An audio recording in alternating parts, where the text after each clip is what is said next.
नमस्ते दोस्तों। आज मैं आपको एक ऐसी कहानी सुनाने जा रहा हूँ जो सिर्फ डर और खौफ की नहीं है। ये कहानी है वक्त की अजीब पहेलियों की, यादों की धुंधली परछाइयों की और एक ऐसे राज की जो सालों बाद भी पीछा नहीं छोड़ता। कभी सोचा है, अगर आपका सबसे डरावना साया खुद आप ही हो, अगर वो छाया जिसे आप अंधेरे में महसूस करते हैं वो किसी बाहरी ताकत का नहीं बल्कि आपके खुद भविष्य का एक उलझा हुआ प्रतिबिंब हो। कमेंट सेक्शन में बताइए, क्या आपको कभी ऐसा फील हुआ है जैसे वक्त खुद आपके साथ खेल रहा हो। तैयार हो जाइए, क्योंकि ये कहानी एक ऐसे राज की है जो वक्त के हर दीवार को तोड़कर आपके सामने आएगी। ये सिर्फ एक कहानी नहीं है, बल्कि एक सवाल है, क्या हम सब अपने ही अंधकार में घूमते रहते हैं। सोचिए, आधी रात, एक पुराना घर और अंधेरे के बीच कुछ ऐसी चीजें जिनके होने या ना होने पर आपको खुद भी विश्वास ना हो। एक छोटा सा बेडरूम जहां आप अकेले हैं और एक ऐसा एहसास जो आपको सनसनी दे रहा हो। क्या तुम अपने ही साये में बदल सकते हो? क्या वक्त खुद तुमसे कोई पुराना हिसाब चुका रहा है? ये पहेली है उस रात की जहां पर हर एक नया पल एक दास्तान शुरू करता है। हर सन्नाटा आपसे कुछ कहता है। अगर आप ये सुन रहे हैं तो लाइट्स ऑफ कर लीजिए, क्योंकि ये कहानी आपको अंधेरे में ले जाएगी। ये कहानी आज से लगभग 17 साल पहले की है। मैं कॉलेज में था। जिंदगी काफ़ी बेफिक्र थी, लेकिन असाइनमेंट और प्रेजेंटेशन के प्रेशर में डूबी हुई थी। उस रात हम कुछ दोस्त ओवरनाइट स्टडी सेशन के लिए एक दोस्त के घर पर इकट्ठा हुए थे। उसका घर एक पुरानी हवेली जैसा था, शहर के शोरगुल से दूर। हवेली के बाहर एक गार्डन अब जंगल बन चुका था, जहाँ से कभी कभी पत्तों की सरसराहट आती रहती थी, जैसे कोई छुपकर हमें सुन रहा हो।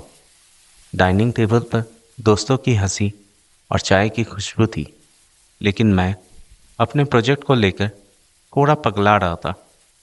इसलिए बेडरूम के एक कोने में लैपटॉप पर अकेला बैठा था। वो बेडरूम छोटा सा था, पुराने फर्नीचर से भरा हुआ। एक वुडन बेड जिसका पेंट उतर रहा था और एक मिरर जो हल्का सा टिल्टेड था, जैसे वो मुझे गलत एंगल से देख रहा हो। रात के 12 बज चुके थे। हर तरफ एक अजीब सा सन्नाटा छा गया था। सिर्फ मेरे कीबोर्ड की टाइपिंग की आवाज़ गूंज रही थी।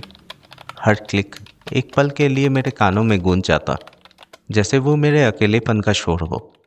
बाहर से आती हुई हवा एक सीटी सी बजा रही थी, जैसे खिड़की के शीशे पे कोई सांस लेने की कोशिश कर रहा हो। तभी मेरे लेफ्ट आंख के कोने में मुझे एक छाया सी दिखाई दी। मैंने पहले सोचा कि शायद आंखों का धोखा हो। मैंने नज़रें झुका ली और फिर से टाइपिंग करने लगा, लेकिन अगले ही पल वो एहसास और भी तेजी से वापस आया, जैसे मुझे कोई घूर रहा हो। मेरी नज़रें फिर से उस कोने पर गई। वहाँ कुछ था, कुछ साये जैसा। वो बिल्कुल एक पुरानी हॉरर मूवी की तरह आधी अधूरी मौजूदगी थी, जैसे कोई चीज़ अधूरी हो जिसका वजूद पूरा ना हो। लेकिन उसके बाल अजीब से थे, भूरे कलर के। ऐसा लग रहा था जैसे केमिकल से जला दिए गए हों। और वो उलझे हुए थे, स्प्लिट एंड से भरे हुए, जैसे उनमें जिंदगी की थकान बसी हो। वो मुझे नहीं दिख रही थी। उसकी नजरें मेरे लैपटॉप के स्क्रीन को घूर रही थी। वो मेरे ऊपर झुकी हुई थी, जैसे वो मेरे काम को समझने की कोशिश कर रही हो। मेरे जिस्म में एक ठंडी सी लहर दौड़ गई। मैं हिल नहीं पा रहा था। अब मुझे एक खुशबू सी आने लगी, एक अजीब सी, केमिकल की, जैसे जैसे सालों से ब्लीच की गई हो। उसकी सुगंध वैनिला के साथ मिली हुई थी, एक अजीब सी, अनसेटलिंग थी। उसकी परछाई मेरे लैपटॉप के स्क्रीन पर गिर रही थी और उसमें एक हल्का सा वाइब्रेशन महसूस हो रहा था, जैसे वो सांस ले रहा हो। और एक पल में अचानक से वो गायब हो गई। कोई सांस की आवाज भी नहीं आ रही थी अब वहां। सब कुछ सन्नाटे से भर गया। अब सिर्फ कमरे में वो खुशबू रह गई थी, वो भी हल्की सी, जैसे याद दिला रही हो कि यहाँ कोई था।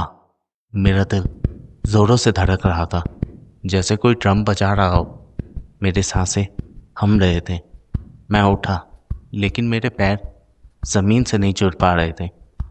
बाहर दोस्तों की हंसी की आवाज़ तो आ रही थी, लेकिन यहाँ बेडरूम में सिर्फ मेरे अपने सांस की चोट थी। क्या सिर्फ ये मेरे दिमाग का फरेब था, या सच में यहाँ कोई था? मेरे पैर ठंडे हो गए थे, जैसे किसी ने उन्हें फ्रीजर में डाल दिया था।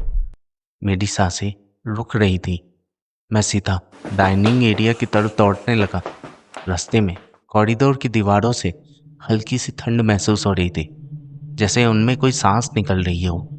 सारे दोस्त मुझे देखकर हंसने लगे। क्या हुआ, भूत दिख गया क्या? अगर आप मेरी जगह होते तो क्या करते? भाग जाते या वापस चेक करते? मैं उन्हें वो सब बताने लगा, उस साये के बारे में, उसके बाल, वो गंध, सब कुछ। पहले तो सबने मजाक बनाया, पर जैसे जैसे मैंने बताया, उनकी हंसी थोड़ी सी कम हो गई। वो घटना क्रीपी ओवरनाइट घोस्ट स्टोरी बन गई। हमने लाइट्स डिम कर दी और कहानियां सुनने लगे। कोई बोलता कि आत्मा लैपटॉप देख रही थी क्योंकि वो पढ़ी लिखी थी। कोई मजाक करता कि शायद वो मेरा प्रोजेक्ट चेक कर रही थी। रात भर हर आवाज़, चाय के कप का गिरना, खिड़की की हवा, मुझे उस एंटिटी की याद दिलाता। सुबह होते ही सब भूल गए, लेकिन मेरे दिमाग में वो स्मेल अब भी था, फेंट सी, जैसे परफ्यूम की तरह मेरे साथ चिपक गई हो। जिंदगी आगे बढ़ गई। डिग्री मिली, नौकरी मिली, नया शहर, हम दोस्त भी आपस में थोड़े दूर हो गए। लेकिन उस रात का इंसिडेंट मेरे दिमाग के किसी कोने में दब सा गया, जैसे कोई पुराना भूला हुआ सपना। मैंने भी इसके बारे में फिर किसी से बात नहीं की। सोचो, क्या आपके साथ भी कभी ऐसा कुछ हुआ है? कोई अजीब सपन जो आपके दिमाग में बस के यादों की तरह रह गया हो, जबकि सच्चाई कुछ और भी हो सकती है। अगर हाँ, तो उस पल को कभी भी भूलना मत। ये कहानी सिर्फ शुरुआत है। उस घटना को करीबन 17 साल हो गए थे। एक आम सुबह थी। जिंदगी काफी बदल चुकी थी। मैं अपने बाथरूम में मिरर के सामने खड़ा था, ब्रश कर रहा था। आज अपने फेवरेट सैलून जाने वाला था, क्योंकि मेरे बाल अजीब हो गए थे, ड्राई, एकदम उलझे हुए। नए ब्लीच के बाद होता है ना, ब्लीच की स्मेल अब भी बालों में बसी थी, वही अजीब सी केमिकल जैसे, जो उस एंटिटी की याद दिला रही थी। मैंने अपने आप को मिरर में गौर से देखा। एक अजीब सा डेजावू महसूस हो रहा था। मेरे बाल आज वैसे ही भूरे कलर के थे, वही स्प्लिट एंड्स, वही अजीब सा टेक्सचर, लंबे और उलझे हुए, बिल्कुल उस एंटिटी जैसा। अगर आपको अचानक ऐसा कोई डेजावू हो, तो आपका पहला रिएक्शन क्या होगा? कमेंट में ज़रूर बताइए। अभी सब कुछ मेरे दिमाग में जैसे दौड़ने लगता है। वो रात, वो बेडरूम, वो पल जब कोई मेरे पीछे खड़ा था। क्या यह मैं खुद को देख रहा था? वो कोई आत्मा नहीं, लेकिन क्या वो मैं खुद था? अपने भविष्य से, अपने भूत को देख रहा था, अपनी ही गलतियों को, अपनी ही मुश्किलों को देखने आया था। उस रात मुझे नींद नहीं आई। सवाल दिमाग में दौड़ रहे थे, जैसे एक एंडलेस लूप हो। क्या सच में खुद अपना साया बन सकता हूँ, या वक्त की कोई लहर, कोई लूप मुझे उस पल तक ले जाती है? मेरा दिल जोरों से धड़कने लगा, जैसे कोई इनविजिबल फोर्स उसे कंट्रोल कर रही हो। मैंने अपने पुराने जर्नल्स और डायरीज पढ़ना शुरू किया। उस समय मैं एस्ट्रल प्रोजेक्शन और लूसिड ड्रीमिंग के बारे में पढ़ता रहता था, और शौक से मेडिटेशन भी करता था। मैंने अपने जर्नल्स में लिखा भी था, कभी कभी एक अजीब सा सेंसेशन होता है, जैसे बॉडी से अलग हो गया हूँ। एक एंट्री मैंने खुद अपने हाथों से लिखा था। सपने में मैं अपने पास्ट में गया था और वहाँ अपने आप को देख रहा था। क्या ये वैसा ही कुछ था? क्या ये सब सिर्फ इत्तेफाक था, या वो खालीपन जो मैंने महसूस किया था वक्त का एक टूटा हुआ हिस्सा थी? वक्त एक नदी जैसा होता है, जिसे पुरानी फिलोसोफर मार्कस ऑरेलियस ने कहा था, एक ऐसी धारा जो ना सिर्फ आगे बढ़ती है बल्कि हर पल को अपने साथ ले जाती है, जिसे हम दोबारा नहीं छू सकते। जैसे नदी का पानी हर बार नया होता है, वैसे ही ज़िंदगी का पल जो एक बार गुजर जाए वो लौट कर नहीं आती।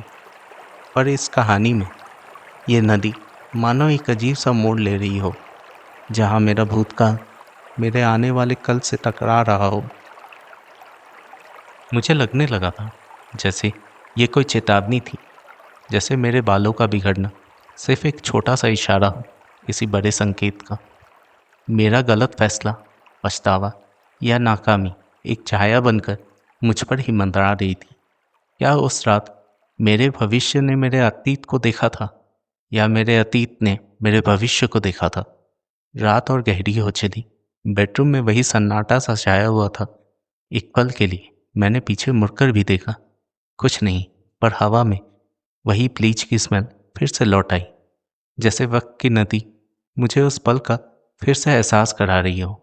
मैं उठा, लाइट जला दी, पर डर नहीं था। ये राज मुझे वक्त की नदी के और भी गहराइयों में ले जा रहा था।